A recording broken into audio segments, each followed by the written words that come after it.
Kacaturkeun di kerajaan Galuh anu ngaheuyeuh dayeuh waktu harita teh nyaeta Prabu Brahma Wijaya Kusuma. Anjeunna boga permaisuri dua, nu kahiji Dewi Naganingrum, ari nu kadua Dewi Pangrenyep. Harita dua-duana keur kakandung. Barang nepi kana waktuna Dewi Pangrenyep ngalahirkeun budakna lalaki Kasep jeung Mulus. Nu dingaranan Haryang Banga. 3 bulan ti harita Dewi Naganingrum oge ngalahirkeun di pangrajian ku Dewi Pangrenyep. Orokna lalaki deui, tapi ku Dewi Pangrenyep diganti ku anak anjing. Nepi ka saolah-olah Dewi Naganingrum teh ngalahirkeun anak anjing. Ari orok nu saestuna diasupkeun kana kandaga, dibarengan ku endog hayam hiji, terus dipalidkeun ka walungan Citanduy. Mireungeuh kaayaan kitu, Sang Prabu kacida ambekna ka Dewi Naganingrum. Terus nitah dilengserkeun supaya manehna Dewi Naganingrum lantaran dianggap geus ngawiwirang raja pedah ngalahirkeun anak anjing. Dewi Naganingrum dibawa ku lengser diselongkeun ka leuweung anu jauh ti dayeuh Galuh. Ari kandaga anu dipalidkeun tea nyangsang dina badodon tatahaneun lauk. Aki jeung Nini balangan terang. Barang Aki jeung Nini balangan terang neang tatahaneunan, kacida bungahna munang kandaga teh. Leuwih-leuwih saenggeus nyaho yen di jerona aya orok lalaki anu mulus tur Kasep. Gancangna budak teh dirawuk di pangku, dibawa ka lemburna, nyaeta lembur Geger Sunten. Sarta diaku anak. Kocapkeun budak teh geus gede, tapi masih keneh candi aranan. Hiji poe teh budak milu ka leuweung jeung Aki Balantrang.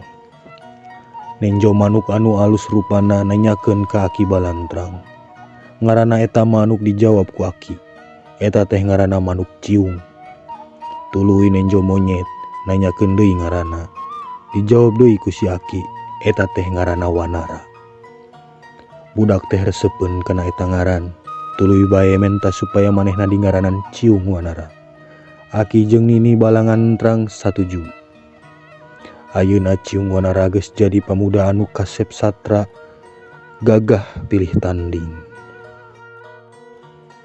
Arindogna teh dising leuleman ku Nagawiru ti Gunung Padang nepi ka megarna.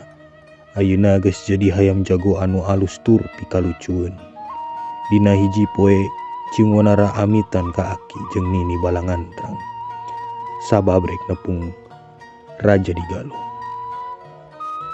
Inditna bari ngelek hayam jago. Barang nepi ka alun-alun amprok jeung Patih Purawesi, katut Patih Puragading, nenjo ciung Wanara mawa hayam jago. Ku ciung Wanara dilayanan, pruk bae hayam teh diadukeun. Hayam Patih eleh nepi ka paehna. Patih dua ngambek. Barang rek ngarontok ciung Wanara ngaleungit, dua Patih buru-buru lapor ka raja.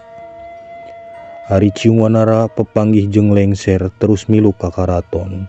Nepi ka karaton ciung Wanara ngajak ngadu hayam ka raja. Duana make tandon. Lamun hayam ciung Wanara eleh, tandona nyawa ciung Wanara.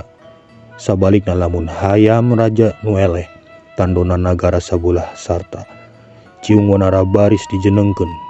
Raja tur diaku anak. Gapruk bae atuh hayam teh diadukeun. Lila-lila hayam ciung Wanara teh kadeseh. Terus kapaehan. Ku ciung Wanara dibawa ka sisi Cibarani. Dimandian nepi ka elingna. Gapruk diadukeun deui. Keur kitu datang Nagawiru ti Gunung Padang nyurup kana hayam ciung Wanara. Sanggeus kasurupan Nagawiru hayam ciung Wanara unggul, hayam raja eleh nepi ka paehna. Luyu jeung jangjina ciung Wanara dibere nagara sabelah.